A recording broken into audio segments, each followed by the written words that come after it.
Oke, halo teman-teman dari investor, selamat datang salam saham di Analisa Teknikal dan Bahan Blockerian. Seperti biasa, hari ini hari Jumat, ini hari Kamis ya, konten Kamis 11 Mei 2023. Cuman kebetulan saya sudah bikinnya jam 12 malam lewat, jadi udah ganti hari. Dan seperti biasa, nanti kita akan menganalisa IHSG yang koreksi dan beberapa saham pilihan yang menarik-menarik. Sebelumnya, buat teman-teman yang mau kasih tip, support maupun donasi untuk cuan-cuan saham, bisa. Caranya tinggal klik sosial base deskripsi, dan teman-teman bisa kasih tip, support maupun donasi untuk cuan-cuan saham dan juga pesan pribadi untuk saya.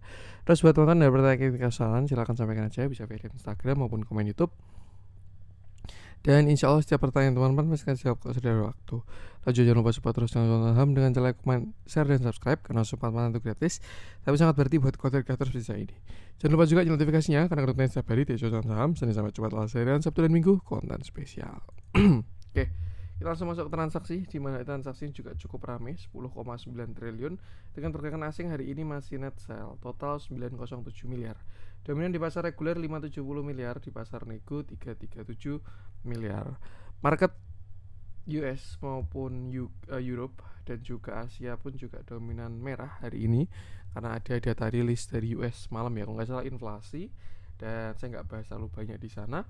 Kita langsung masuk ke saham-saham yang dibeli asing aja, di mana ada BBRI 101,7 miliar, Goto 31,2 miliar, Excel 31 miliar, ICBP 28 miliar, MAPI 27 miliar, Bumi 25 miliar, Inco 18 miliar, KLBF 15 miliar, HMSP 12 miliar, BRIS 11 miliar, IMAS 11 miliar, Arto 8 miliar, Amar 7 miliar, PBTN 7 miliar, SMSM 6 miliar, MDK 3 miliar, Sido Muncul 1 miliar, Alfamart 500 juta, dan Bukalapak 100 juta. Kita masuk ke saham jualan asing, ada BBCA 217 miliar, Astra 85 miliar, Telkom 84 miliar, BBNI 51 miliar, Bank Mandiri 50 miliar, SMGR 32 miliar, Akra 31 miliar, MAPA 31 miliar, NCKL 26 miliar, Hidrotrekter 16 miliar, PGS 15 miliar, Mayora 11 miliar, INTP 11 miliar, Medco 8 miliar, Cepin 8 miliar, Cimori 7 miliar, S1R 7 miliar, BTPS 6 miliar, Mitratel 6 miliar, Saratoga 6 miliar, INKP 6 miliar, Pakuan 5 miliar, ESA 5 miliar, Unilever 5 miliar, Gudang Garam 5 miliar, Mika 4 miliar, dan Indi 2 miliar. Oke, kita langsung masuk ke analisa teknikal IHSG, di mana hari ini market koreksi 0,82% dan cukup kerasa saham-saham yang koreksi ya. Sudah belum sih, masih belum closing di bawah support, dan ya saya masih ada harapan untuk view naik sampai 6.800 terjadi seperti itu. Ya memang kali ini tidak on track ya. Saya kira hari ini pun juga bakal menguat sampai 6870. Ternyata market berkata lain, saya nggak begitu ngikutin sih untuk yang inflasi US dan lain sebagainya. Cuman yang jelas ada rilis data dari US dan menyebabkan market seluruh dunia terkoreksi. Kalau nggak salah hubungannya sama inflasi ya. Ya, saya nggak bahas terlalu dalam di sana. Cuman kalau kita lihat by price action, hari ini koreksinya pun juga lumayan, hampir 1%. Cuman satu hal yang agak melegakan adalah closingnya masih di atas support, yaitu 6750 sampai 6730. Patokannya saya masih sama, selama nggak closing di bawah 6750 sampai 6730 masih ada potensi untuk arah upside. Tapi kalau misalkan dia besok closing di bawah support gimana mas? Ya berarti next supportnya kita perhatikan 6700 sampai 6633, di mana area tersebut area pullback seperti itu. Dan sebenarnya kalau misalkan IHSG mau turun sampai 6.500 itu sangat wajar ya, karena memang saat ini dia sedang sideways, side-nya same high, same low, same high, same low, same high. Jadi kalau turun sampai 6.500 pun juga nggak ada masalah. Tinggal kita lihat apakah dia jebol atau enggak. Intinya untuk sekarang perhatikan area support tadi aja, 6750, 6730, 6700, 6600, baru 6500. Sedangkan untuk resist yang perlu di break adalah 6800, baru setelah itu targetnya 6870. Seperti itu. Dan ya, yang penting sama, selalu batasi resiko aja. Kita langsung masuk ke saham-saham yang dijual asing dulu. Saya pengen coba cek dari si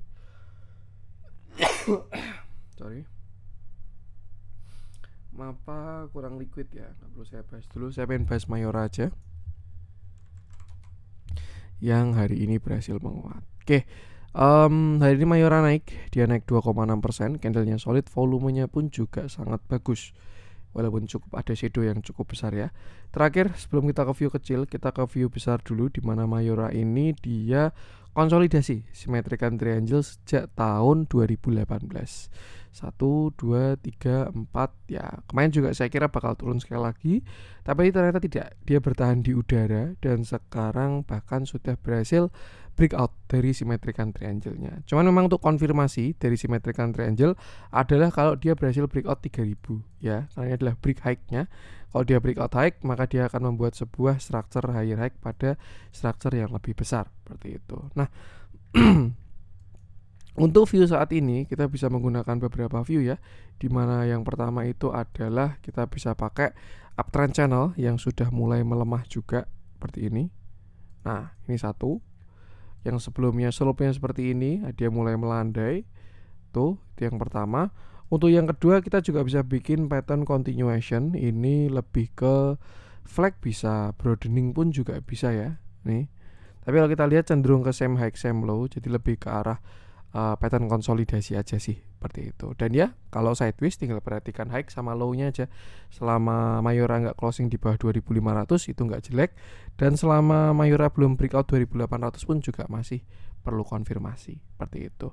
Cuman bigger structure-nya saya rasa bagus, tinggal perlu dia break 2800, habis itu dia break 3000, baru saya yakin bullish-nya bakalan kenceng. Kira-kira mirip kayak BTPS, cuman bedanya dia breakout ke atas. Kalau BTPS kan jebol ke bawah ya. Nah, kalau si Mayora ini breakoutnya ke atas. Tinggal kita perhatikan aja. Kita lihat dalamnya, hari ini Mayora terjadi untuk tanggal 11 big distribusi dan juga netral. Tapi satu hal yang cukup menarik, bayarnya lebih dikit ya kalau dibandingkan seller. Memang kalau kita lihat dari value, CC ini buangnya cukup banyak. Tapi selain CC semuanya kecil-kecilan. Jadi kelihatan seperti liquidity provider lah. Dan ya saya rasa ini so far masih so good untuk Mayora ini. Tinggal perhatikan apakah dia berhasil breakout area-area resisten tadi. Seperti itu. Dan yang penting sama, selalu batasi resiko aja. Untuk Mayora kita cari yang ada spread lagi. Sorry. ESA kemarin sudah saya bahas ya. So far masih on track. Gudang garam sayang banget, false break. Antam pun juga sudah saya bahas. Tidak ingin saya bahas dulu. Saya pengen masuk ke yang dibeli asing. Excel, MAPI masih on track juga. HMSP, BRIS. Coba deh, saya pengen bahas BRIS.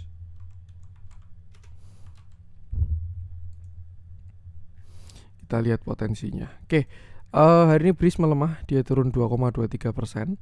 Candlenya solid, volumenya pun juga ada. Tidak terlalu besar sih, cuman setidaknya tidak volume kopong. Terakhir BRIS dia punya uptrend di sini ya. Nih, setelah kemarin dia berhasil bull dari bawah dan punya sebuah uptrend channel. Terakhir dia koreksi sampai 1600-an dan di situ dia membentuk symmetrical triangle. Ditambah juga bearish diversion pada saat itu. Tapi bagusnya dia masih bertahan di uptrend line dan juga berhasil breakout symmetrical triangle-nya dan berhasil menguat sampai sekarang terakhir di 1800. Satu hal yang cukup menarik karena itu adalah high structure-nya dari si BRIS dan memang belum dikasih lewat ya area tersebut di 1800 dan terlihat adanya retracement. Nah, untuk saat ini saya melihat ada sebuah setup yang cukup menarik di mana bentuknya itu seperti yang namanya inverted head and shoulder, di mana ini adalah shoulder kiri, lalu ini headnya dan ini adalah calon shoulder kanan yang akan dibuat. Area buy on weakness-nya di sekitar 1730 sampai 1715 dengan stop loss bisa taruh di bawah 1665. Jadi kira-kira setupnya seperti ini. Buy-nya di 1730 dengan stop loss di bawah 1665. Nah, untuk target untuk sekarang yang terdekat masih di sini 1885 sampai 2000 target terdekat dari BRIS seperti itu. Jadi ya sama, yang penting ikutin area tadi, jangan lupa selalu batasi resiko. Kita lihat dalamnya transaksi hari ini. Kalau untuk si BRIS ngasih konsisten akumulasi ya sejak bullish sampai sekarang. Jadi saya rasa ini upside-nya masih sangat bagus. Tinggal sesuaikan price action-nya aja untuk dicari entry-nya. Cukup menarik kalau sampai ada rebound di 1730 sampai 1700. Itu bakal menjadi awal yang bagus untuk si BRIS ini. Oke, untuk BRIS saya lanjutkan. Saya pengen coba cek dari si BBTN belum closing di bawah di atas 1300. Saya pengen masuk ke yang merah-merah deh hari ini. batu baraan juga ya. Ini apa namanya, saham-saham komoditas memang perlu di wait and see dulu aja. Saya pengen coba cek Adaro deh. Ini salah satu menu di grup, cuman memang belum sesuai plan dan masih terlihat konsolidasi. Walaupun kalau misalkan dibilang apa namanya gagal plannya, belum juga ya, karena belum closing di bawah 2600. Cuman kalau saya lihat dari arahnya sih kayaknya memang ini mau gagal sepertinya ya, cuman semoga saya salah. Oke, hari ini Adaro turun, dia turun 4,76%. RUPS juga candlenya solid, volumenya pun juga besar. View masih sama, di mana Adaro ini berada di area buy on weakness ya, 2800 sampai 2700. Fibonacci 0,618 sampai 0,786. Dan ya, yang perlu kita perhatikan adalah area 2700. Selama nggak jebol 2700 harusnya Adaro masih ada potensi untuk rebound selama nggak jebol 2700. Tapi kalau misalkan dia jebol 2700, Adaro akan uji supportnya di 2600. Dan kalau dia jebol yang 2600, dia bakal turun ke 2400-an. Target lower low-nya di 2400 sampai 2300. Cuman kalau sampai Adaro closing di bawah 2600 ya, saya rasa bigger structure pun sudah kurang bagus untuk Adaro, jadi ya perlu atur-atur porsi. RUPS sudah muncul, dividen juga sudah keluar, memang kurang menarik ya. EPS-nya juga kurang meningkat, dividennya juga mulai menurun. Ya yang namanya saham siklikal pasti ada naiknya dan pasti ada turunnya. Tinggal sesuaikan momentumnya dan jangan lupa selalu batasi resiko, gunakan area-area tadi. Kita lihat dalamnya, price action kurang bagus, transaksi pun juga kurang bagus ya. Terjadi distribusi, lagi-lagi sama, dikasih liquidity provider dari si KI ini, sedangkan yang lain ya untuk lempar barang seperti itu. Jadi ya batasi resiko aja. Sorry. Untuk Adaro saya lanjutkan, saya pengen coba cek Wika deh, yang belum terlihat bottomnya. Kemarin sempat pengen saya bikin konten konstruksi, cuman setelah saya lihat-lihat bigger structure-nya kayaknya masih pengen lower low lagi. Oke, hari ini Wika turun 5,6%, candlenya solid, volumenya sangat besar, berada di neckline dan agak kurang enak view-nya. Sebelum ke view kecil, saya pengen ke view besar dulu, di mana Wika ini sudah koreksi sejak tahun 2014. Puncaknya di 3100 dan sekarang sudah di area 400 rupiah, seperti itu. Sempat bottom di Corona kemarin 600, lalu sempat rebound dan sekarang sudah turun lagi. Dia pun juga sudah lower low. Saya pengen tarik target lower low-nya dulu, di mana targetnya ada di sini, itu sekitar area 422 sampai 312. Area target lower low dari si Wika. Itu pertama. Nah, kedua, saya coba pengen tarik retracement juga, karena sebelumnya Wika ini kan uptrend ya, dan di sini dia patah, jadi kita bisa tarik Fibonacci retracement untuk mencari area supportnya dari 136 sampai puncaknya di 3610. Nah, dari ini adalah beberapa support dari Wika. Cukup menarik, ini dia mulai masuk area buy on weakness memang. Itu dari 474 sampai 274 seperti itu. Dan kalau ada rebound, itu harusnya bakalan sangat bagus banget, karena reboundnya harusnya bakalan sangat kuat seperti itu. Cuman kalau kita lihat saat ini, baik Wika maupun konstruksi lain ya, dia masih downtrend semua ya, karena masih punya lower high, lower low, lower high, lower low dan seterusnya. Jadi lebih baik sih amannya wait and see dulu kalau sudah masuk area buy on weakness ini. Tinggal kalau misalkan dia berhasil konsolidasi, ada akumulasi dan lain sebagainya, baru bisa entry untuk swing seperti itu. Kita lihat dalamnya, netral hari ini, cuman cenderung ke distribusi ya. Di track ke belakang juga konsisten distribusi, jadi masih selaras dengan price actionnya. Dan ya wait and see dulu aja. Setidaknya dia sudah mulai masuk area kuat. Tinggal kita lihat apakah ada respon yang bagus di area tersebut atau tidak, seperti itu. Itu untuk Wika. Saya lanjutkan, saya pengen coba cek si yang ada spread lagi. Kita cari Goto udah kena target. Kita masuk ke yang hijau-hijau deh. Kita cari yang ada bobotnya. Nah, oke, terakhir lah kita bahas ASA aja. Ini happy cuan banget. Kalau misalkan teman-teman masih ada yang apa ya, ngikutin ASA dari awal saya bahas ya, itu harusnya bisa dapat bottom di 660 waktu itu. Karena sampai sekarang pun juga view-nya ASA masih on track ya. Oke. Sebelum kita ke view kecil, kita flashback ke view besar dulu, di mana sebelumnya ASA ini puncak di 3800 dan kemarin retracement sampai 680. seperti itu. Area tersebut adalah area uptrend, itu pertama ya, sekitar dekat-dekat uptrend. Dan yang kedua, area tersebut 680 adalah area Fibonacci 0,618, area retracement dari si ASA. Ini on track dengan view bottoming ASA kemarin. Nah, dan sekarang dia bottom, berhasil membentuk double bottom. Dan ya, saya rasa by bigger view pun juga arahnya ASA ini cukup jauh. Seperti itu. Simpelnya, kalau misalkan kita mau langsung balik aja, cari target ke atasnya. Nah, ini adalah beberapa resist dari ASA. Terdekat di 1345, 1655, 2000 dan 4000. Bahkan ya kalau misalkan dia higher high, ya targetnya 7000 sampai 12000. Saya nggak begitu jago Elliott wave, cuman kalau dilihat-lihat sepertinya ini baru mau wave kelima. Nggak tahu, correct me if I'm wrong. 1, 2, 3, 4 ini baru kelima, mungkin ya, karena saya juga nggak begitu tahu. Bisa sharing-sharing aja. Cuman yang jelas untuk sekarang sudah ada konfirmasi dari si ASA karena dia sudah berhasil membentuk double bottom. Yang sebelumnya dia lower high, lower low, lower high, lower low terus.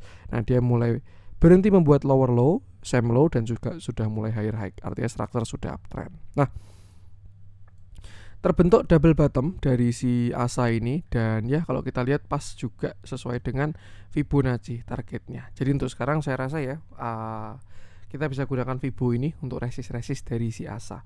Terdekat 1345, 1655, baru 2040. Nih kalau misalkan besok ada retracement bisa dipantau aja, siapa tahu bikin higher low ya. Cuman nggak mesti di neckline untuk retest double bottom.